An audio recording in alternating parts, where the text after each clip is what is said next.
There's a time to give a blessing, but did you know there's a time to take back your blessing? Hi, I'm David Servant, and this is HeavenWord TV.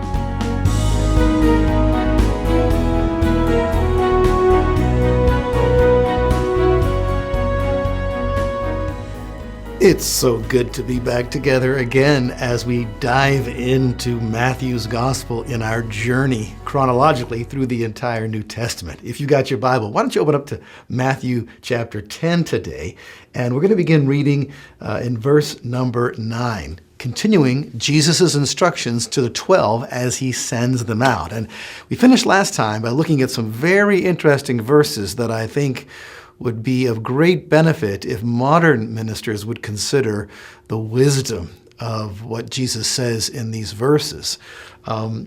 Matthew 10 and verse number 9, Jesus tells them specifically, do not acquire gold or silver or copper for your money belts, or a bag for your journey, or even 2 coats or sandals, or a staff, for the worker is worthy of his support. Now, let's stay balanced. Jesus is not saying that it's wrong for his people or ministers to own any of those things. But in this case, he's sending them out and he's saying, you don't need to take along these types of things in order to have enough to complete the journey. I'm going to meet your needs along the way as you obey me. So you don't need to do any kind of pre-planning as far as thinking of provisions down the road. And it certainly was a test of their faith, wasn't it?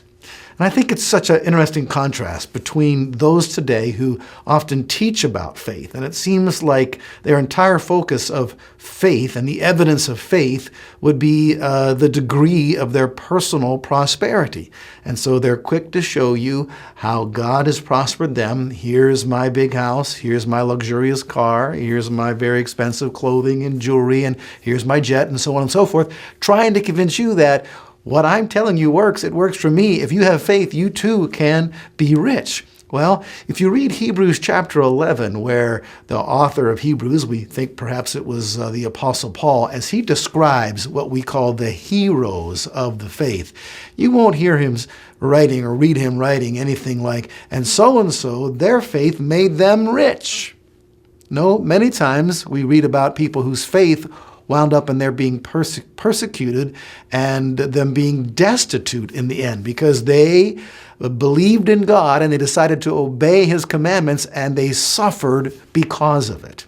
And, if I wanted to see a demonstration of faith, I wouldn't look for someone who has a lot of money. I'd look for someone who can literally pray, give me this day my daily bread. Because if you don't, Lord, I don't have any saved up because I'm trusting you to be my provider.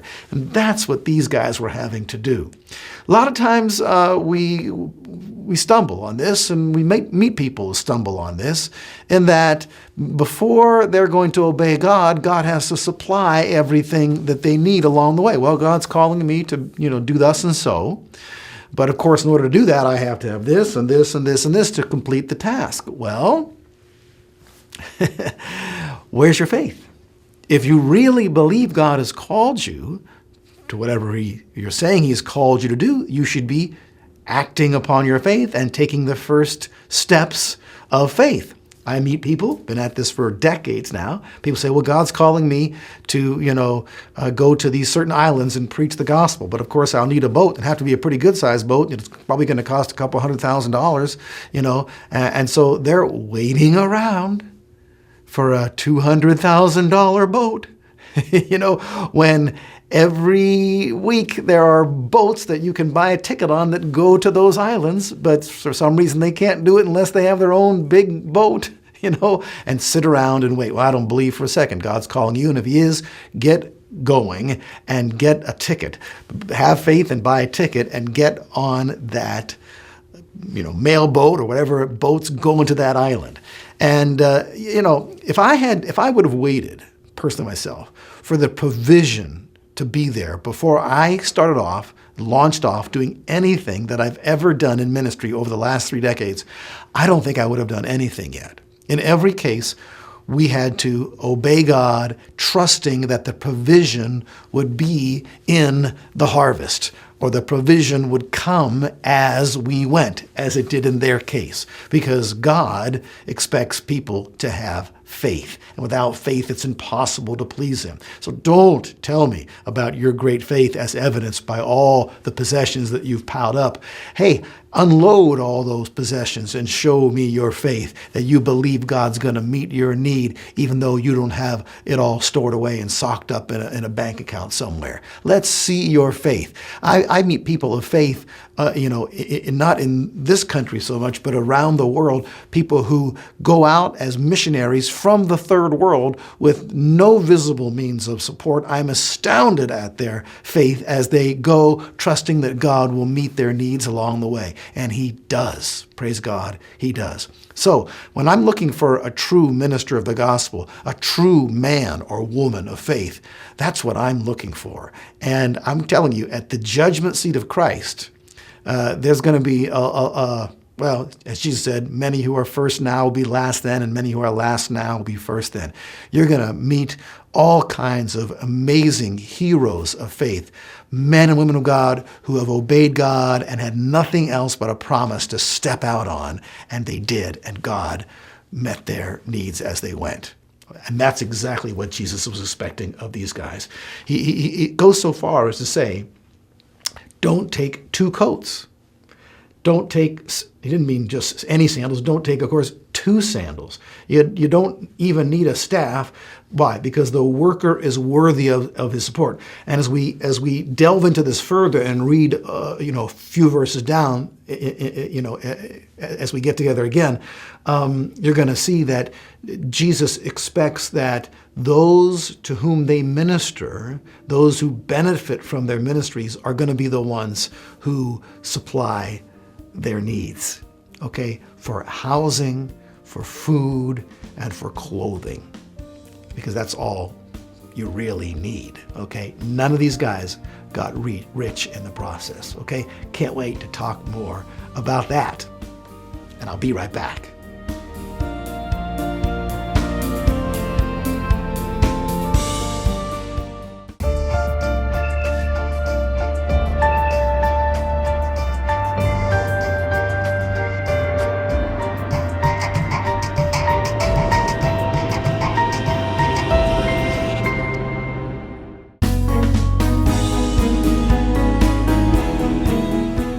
Okay, welcome back to Matthew chapter 10 and verse number 11. We're going to read that verse in just a second, but I want to talk to you now about the dignity of the true ambassador of Christ, okay? Because we are all called to be ambassadors for Christ. That is, we're heaven's representatives on this earth. We have a royal mandate given to us by the King of Kings and the Lord of Lords, and that is not something to be taken lightly, is it? Absolutely not. What could be more important than the proclamation of the gospel? There's nothing more important, no more important message. If people were really in tune spiritually, that message would circle the globe instantly right now. Because if people were taking it as seriously and valuing it as it ought to be valued, it'd be on every news channel, and every newspaper, every magazine, everyone would be talking about it, because there's nothing that's greater than the gospel. And we are the ones who are supposed to be proclaiming it. Now, take a look in Matthew chapter 10. Look what Jesus says to the 12 as he sends them out. Whatever city or village you enter, inquire, now listen closely, inquire who is worthy in it, and stay at his house until you leave that city. So you come to the outskirts of a city or the city walls, whatever, and you just begin to ask around. You're not asking for where's Motel 6. My understanding back in those days is all the hotels were like brothels, and so not a place for Christ's disciples to say. He wanted them to stay in homes. That's what I've heard anyways. And so inquire who is worthy. Well, that sounds almost like you think you're an important person. Who's worthy for me to stay with them? See, you get that phrase? Who's worthy You know, why? Well, because you can't be just staying with anybody. Who you stay with reflects on you. You're not going to stay in a brothel. You're not going to stay in the home of somebody who's known as a thief or an evil, wicked person. That reflects on you. Who's worthy? We're looking for people who are God seekers. We're looking for people who are spiritually hungry. We're looking for people who are making a stab already at obeying God and who will be interested in what we have to say of this message of the Messiah. That's the worthy person. Now keep that thought in mind, because Jesus will go on to say here, if they don't receive you in any house or any village, brush the dust off your feet and go somewhere else. But he says, find the house that's worthy and stay there, until you're done with your job there. Until you leave the city, stay in that one house. Now, I just throw a little caveat there. I've done this myself. You stay in people's houses. Inevitably, when you go around and you're an itinerant preacher, you stay in someone's house and you find yourself sometimes in a house that is not the best place to stay. There's no lock on the bathroom and you're in there, and all of a sudden the people who you're staying with, they've got kids and they just wander in the bathroom and catch you off guard and so forth. That's not so pleasant. You get stuck in a bedroom with the kids. You're in the top bunk and you got all the kids in another bunk with you. And inevitably somebody at the end of a church service says, "Hey, I heard you're staying over with Harry and Jane. Hey, come on over in my place. We've got a whole guest wing and a swimming pool and air conditioning and boy, are you ever tempted to tell Harry and Jane, look, the Lord's leading me over to this guy's house. I don't know if that's why Jesus was telling them, stay put, but I do know the temptation to move after you've planted yourself and wished you had committed yourself for so many days. So then he goes on to say in verse number 32, as you enter the house, give it your greeting. If the house is worthy, so there's that phrase again, if the house is worthy, and he's not speaking of the building, of course, but of the people in the household. If the house is worthy, give it your blessing of peace. But if it is not worthy, take back your blessing of peace. So the implication there is that you might discover, along this time of entering the house and settling in, that the house is not worthy. The people are not worthy. Why? Because they are, not receiving you. They're questioning in a cynical manner. They are not open to your message. Maybe their character is, lacking and wanting, and it's reflecting on you. And so you've made a mistake. You've gone to the wrong house. It's not a worthy house for an ambassador of Christ to stay. And so you gave your blessing of peace. So now take back your blessing of peace. It's a testimony. No, we stayed here for a short time, but it was a mistake. These people are not identified with us. So don't associate, don't make a wrong association. And in verse number 14, whoever does not receive you nor heed your words as you go out of that house or that city, shake the dust off of your feet. And you can see, it's causing a scene, as it were, and it shows the dignity of the messenger. I have a great and awesome message for you.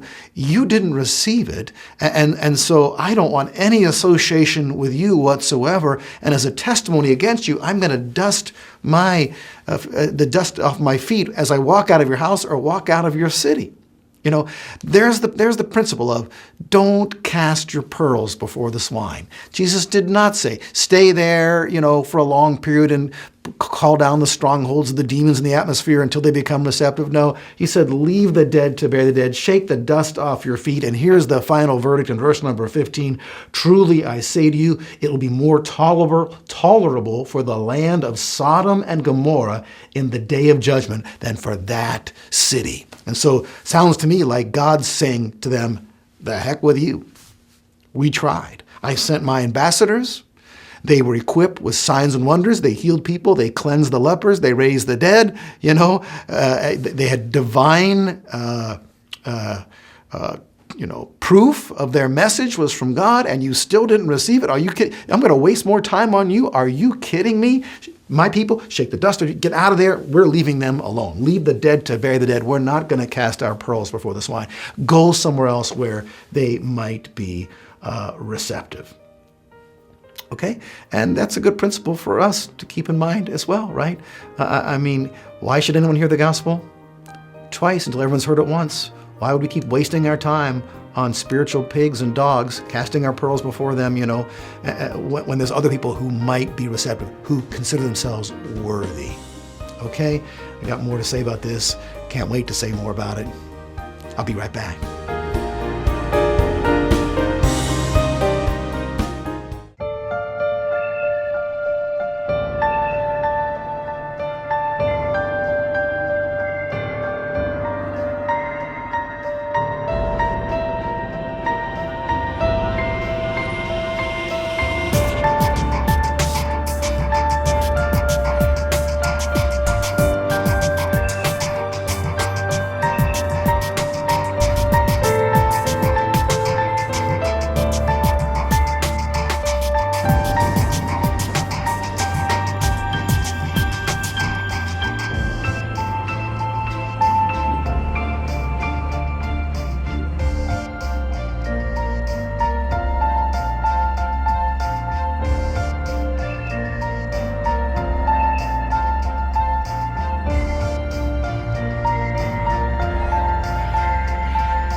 Okay, welcome back. We are still in Matthew chapter 10 as Jesus is giving instructions to the 12 as he sends them out. And he knows that they're not going to find every village and town to be receptive. And so he gives them specific instructions to prepare them for the inevitable.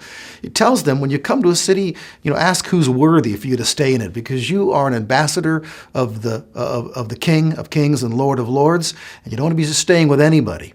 Find someone who's worthy. Well, a worthy person is a receptive person. He said, when you enter their house, give it a blessing of peace. But if you find out once you get there that they're not worthy, that is, they're not receiving what you have to say, they're already putting up walls of resistance, take back your blessing. Now, can you imagine doing that? This seems so uncharacteristic as to how we envision Christians. We always envision Christians as being the mealy-mouthed, milquetoast, uber-tolerant Christian, that anybody can do anything, and God forbid that we would ever find any fault with them. That's not what a true follower of Christ is. A true follower of Christ can say, I bless you, and then 10 minutes later can say, I take my blessing back from you.